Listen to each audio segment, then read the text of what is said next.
Muito bem, estamos de volta com o Boa Noite Rio Branco, aqui na sua TV Rio Branco, canal 8, SBT. Mais uma vez, obrigado pela sua audiência nesta bela noite de quinta-feira. Agora com o apoio da Purifique Acre, o melhor da água alcalina para você, também da Nilmag, que representa aqui no Acre os produtos Confortimag, entre os quais os colchões magnéticos, e além do Grupo Araújo Mix e o Araújo Supermercados, eu tenho um prazer de conversar com o presidente da OAB Acre, a Ordem dos Advogados do Brasil, seccional Acre, o Dr. Marcos Vinícius.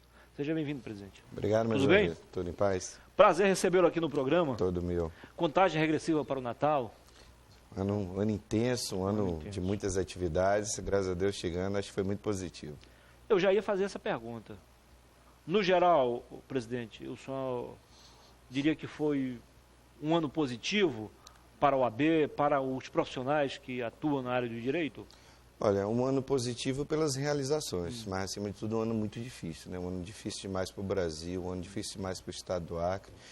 Nós estamos vivendo a maior crise ética-moral do país, né? Todos os dias notícias de malversação do erário, do dinheiro, todo dia notícias de corrupção.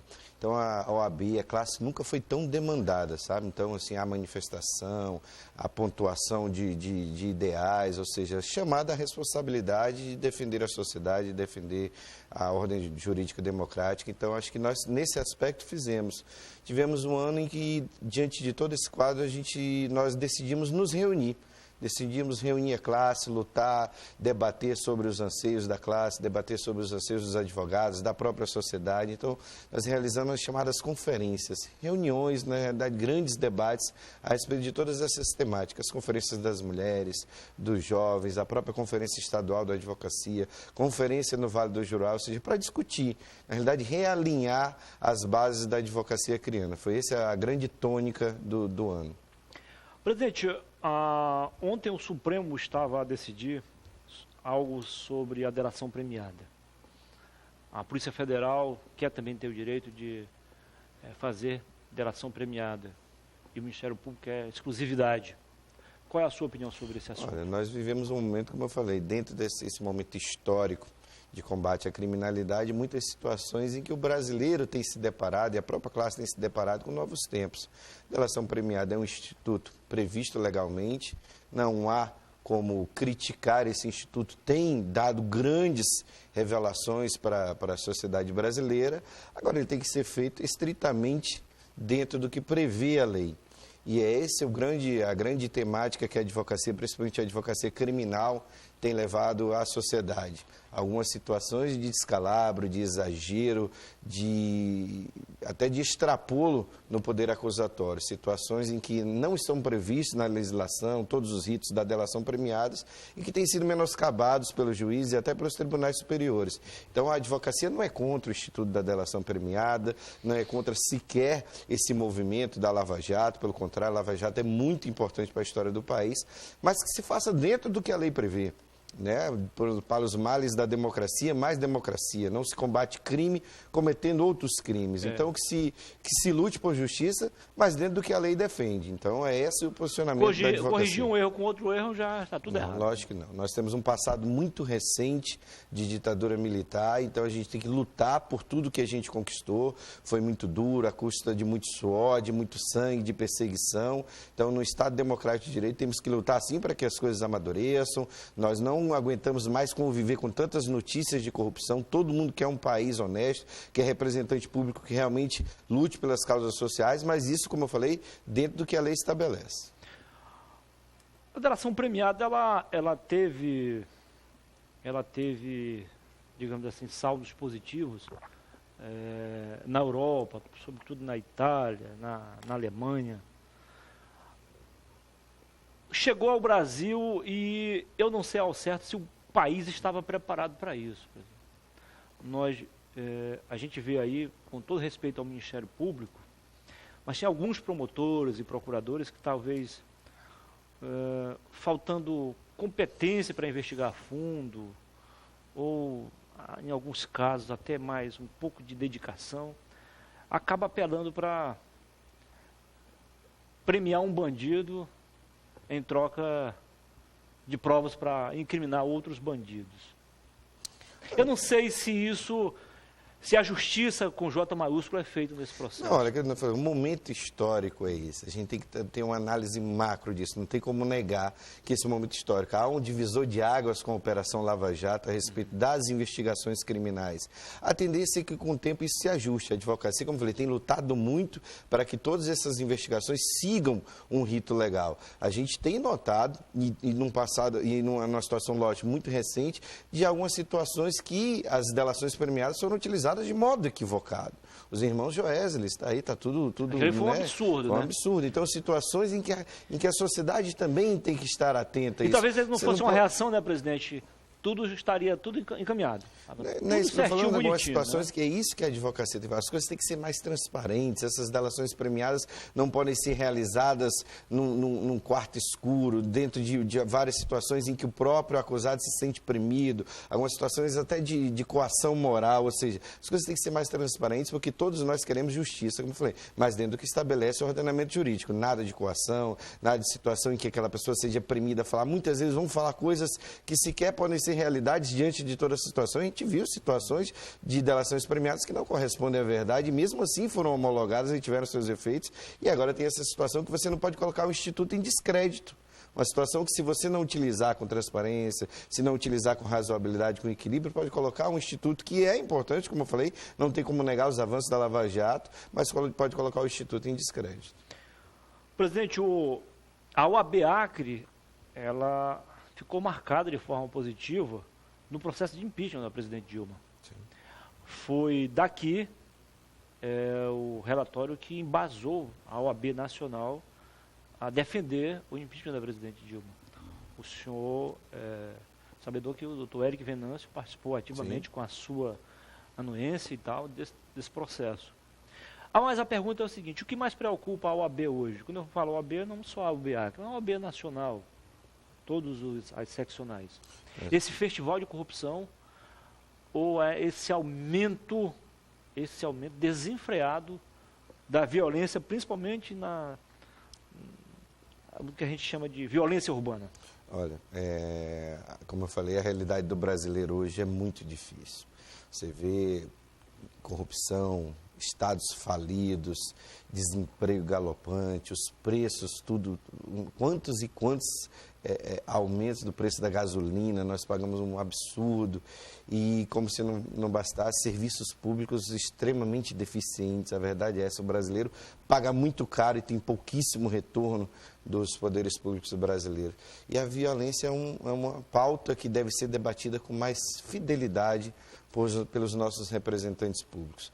Cada estado em sua particularidade, em maior ou menor grau, mas todos os brasileiros reféns da criminalidade. O poder público não consegue dar conta dessa sua missão de proteger o cidadão brasileiro, e nós, no estado do Acre, não estamos vivendo uma situação diferente. Do contrário, as redes sociais têm demonstrado isso todos os dias, depoimentos de pessoas que têm sido assaltadas nas suas residências, nos seus comércios, no meio da rua, no trânsito. Ouvi agora uma situação de sequestro relâmpago já, sequestraram uma pessoa por causa do seu veículo, ou seja, situações que nos fazem estar muito preocupados, muito preocupados. E o que acontece? Não existe, a verdade é essa, um debate franco dos poderes públicos a respeito disso. Ninguém quer admitir que o Estado, que o poder público brasileiro faliu e que não tem uma política realmente concreta e transparente e uníssona de combate à criminalidade. Um país continental, fronteiras gigantescas, países produtores de cocaína, como Paraguai, Bolívia e Peru, e nós não temos uma política séria de fronteira. Nós vivemos no estado do Acre, os 2 maiores produtores de cocaína fazem fronteira com o estado do Acre, e nossas fronteiras são desguarnecidas, totalmente abertas. Nós temos um costume histórico, as famílias, por exemplo, de ir aqui na Bolívia, na Zona Franca da Bolívia, ali em Brasileira, Pitaciolândia, em Cobirra, para fazer compras, para passear. Quantas vezes a gente é parado? A gente sabe, dá para notar, são raríssimas as vezes que nós vimos uma fiscalização da Polícia Rodoviária Federal, da Polícia Federal, raríssimo. Aliás, só enriquecendo o que o senhor está falando, as nossas autoridades, não vou citar nomes, nem precisa, se preocupam muito mais com o cara que foi lá e comprou notebook e não passou lá para registrar, do que com o cara que vai com o carro abarrotado de de droga, lá, de produtos roubados, ou com um carro roubado e volta com ele cheio de droga. O estado do Acre hoje, não tem como negar. Nós estamos vivendo o avesso do avesso. Mais do que um corredor, o estado do Acre é um mercado das drogas muito forte hoje. Como eu falei, a nossa própria realidade demonstra isso. Assassinatos diários, assaltos diários, situações rotineiras hoje que caracterizam a violência urbana. E o que a gente vê? Somente aquela política de combate ostensivo. O estado do Acre prende muito, o estado do Acre é aquele mais efetivo. Já está demonstrado que prender muito não significa garantir a paz da sociedade, garantir segurança pública. Como mesmo falou, o estado do Acre tem um dos maiores índices carcerários do país. É o maior número de presos por cidadão do país. É o maior índice proporcional do país de presos está no estado do Acre. E a gente continua com índices alarmantes de violência. Por quê? Porque o sistema prisional brasileiro é falido. É de dentro das prisões que saem as ordens para os crimes aqui fora. A prisão brasileira, os presídios brasileiros é um espaço público que nós perdemos. Nós pagamos muito caro, pagamos tributo, pagamos muito caro por cada detento, sem ter nenhum tipo de benefício. Nós não estamos protegidos. Quantos mais presídios construídos, do mesmo modo ficará a violência. Na sua opinião, onde está a maior deficiência?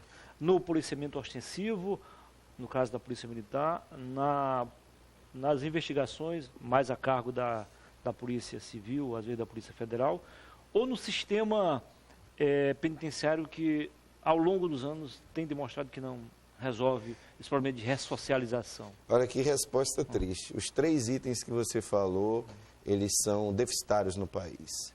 A polícia é mal remunerada, ela não tem estrutura suficiente, não tem veículo, não tem armamento, não tem colete.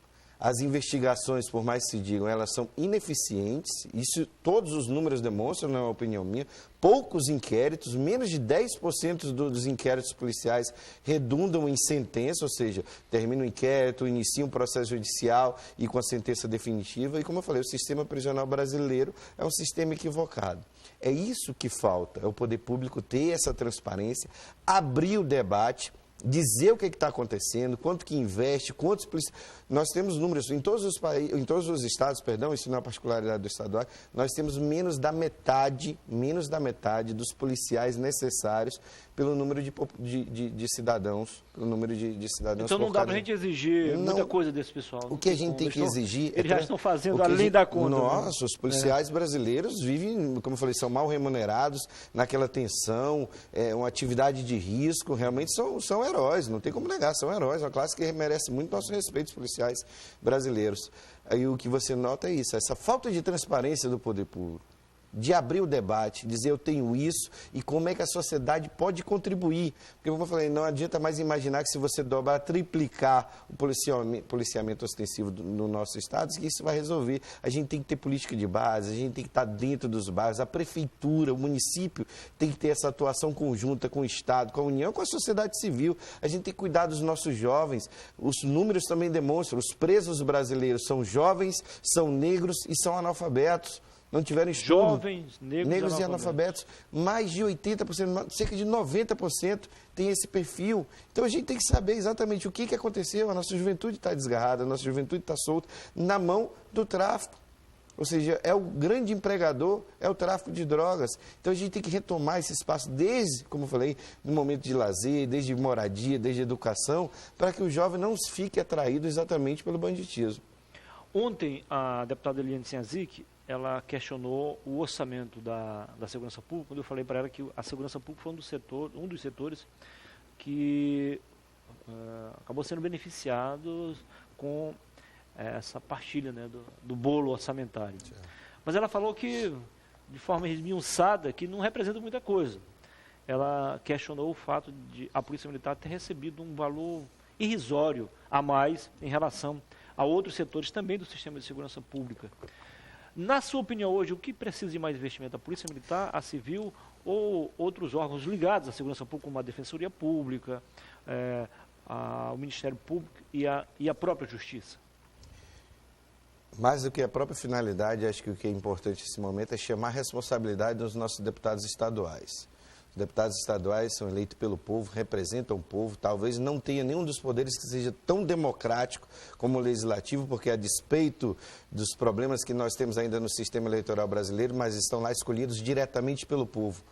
O orçamento é uma carta que é enviada pelo Executivo, pelo governador, mas que é aprovado pela Assembleia. A Assembleia Legislativa aprova, né? A Assembleia Legislativa tem o poder de vetar, tem o poder de mudar, tem o poder de corrigir isso. Então, os nossos deputados têm que ser chamados à responsabilidade para saber realmente está abaixo a distorção em relação ao orçamento, em relação à segurança pública, em relação à educação.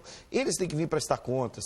É isso também que falta ao cidadão, ao eleitor brasileiro, cobrar daquele que você votou, daquele que você elegeu. A gente tem que se sentir responsável pelo que sente, porque a gente está no bairro lá e não tem estrutura, não tem segurança, não tem saúde, não tem educação, mas você não se sente responsável por aquele que você votou, que está lá na Assembleia e que não consegue resolver ou que sequer se manifesta em defesa das causas para o qual foi eleito. Então a gente tem que chamar a responsabilidade, sim, da Assembleia Legislativa e dos excelentíssimos deputados estaduais em relação ao orçamento. Está equivocado? Não está? E por que ninguém está falando? O que está acontecendo? Para que evite esse tipo de distorção, se assim for como a deputada tem se manifestado, esse tipo de distorção deve ser debitado à Assembleia Legislativa e não só ao Poder Executivo. O promotor de justiça, Rodrigo Curti, ele fez um levantamento sobre o mapa da violência no Acre e os dados são alarmantes. Alarmantes, eu vi. Aí tem tudo a ver com o que o senhor falou, com relação aos negros, aos mais pobres, aos mais jovens. Os jovens são os mais vulneráveis. E ele disse que se o Acre fosse um país, estava no G4. Estava entre os 4 mais violentos do mundo. Disse ainda que tem final de semana que morre mais gente aqui no Acre, aqui em Rio Branco, do que em alguns países em guerra. É lamentável. O que o doutor Rodrigo Curti aliás, foram 48 em 30 em redes dias, sociais, eu tenho o privilégio de conhecer o Rodrigo Curti ainda quando era estudante, numa coincidência no curso em São Paulo, sempre foi muito capacitado. Sempre foi muito capacitado, também. Será uma grande conquista trazê-lo para a entrevista, sempre foi muito capacitado.